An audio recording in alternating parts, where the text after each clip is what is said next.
it's a wild time of mass confusion and people losing their fucking minds. Very strange. Yeah, it really is. And, you know, I keep thinking this is about as crazy as it can get. And then I get up and you see the NYPD dance team.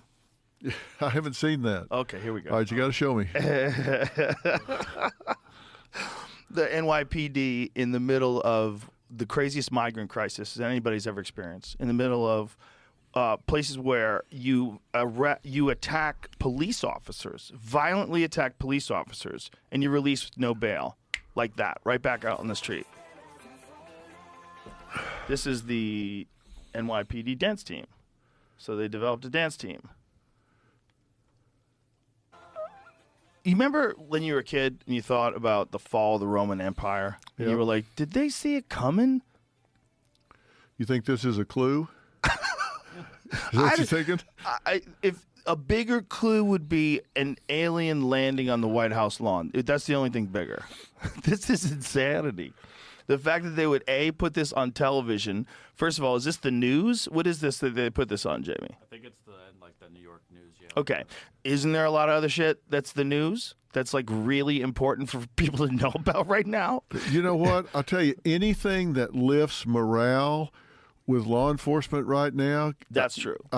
You got to give them that. Anything that lifts the morale and bonds them, because they got the lowest morale ever, and I don't blame them. I don't blame them either. This is not the solution, but they should be massively funded, not defunded. You should train them better. You should, if you've got all these situations with people, you got people that, I mean, how much training is involved today in this time of such a demand for police officers, right? Like they're trying really hard to get police officers. They should train them like they train Navy SEALs. It should be like a very difficult process to get through. And we should be very thankful that people are doing the job, and they should be rewarded and treated well. You know what really drives me crazy about this defunding that went on? And, of course, I think everybody's decided that was like a either really bad idea or really poorly worded idea, either way.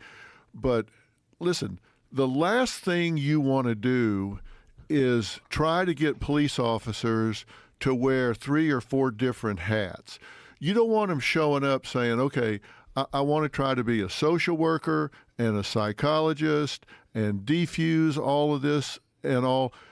A police officer should show up and enforce the law. If not, people are going to get shot and killed. Police officers should show up and suppress illegal activity, disarm people that are a threat.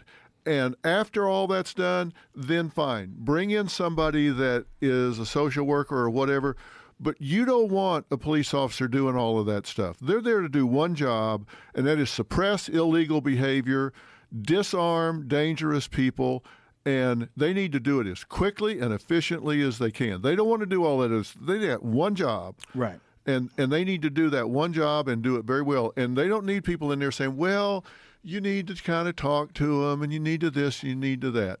I'm not saying be heavy-handed or badge-heavy, but they need to do what they're there to do and then let other people come in behind them and try to do all the rest of the stuff. You don't want a cop doing 3 different jobs. You want them doing one job, and that's suppress illegal behavior, get it under control, and then let somebody else do everything else. Yes, and you need money for that.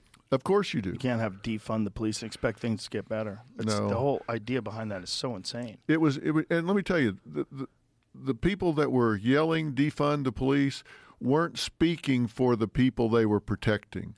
In those neighborhoods, they didn't want less police.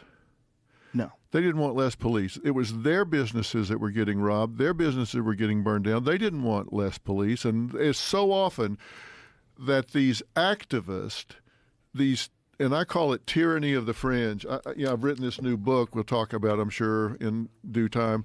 But I talk about tyranny of the fringe. These activists aren't speaking for the people they say they're speaking for. They're speaking for themselves. They like the camera. They like the attention.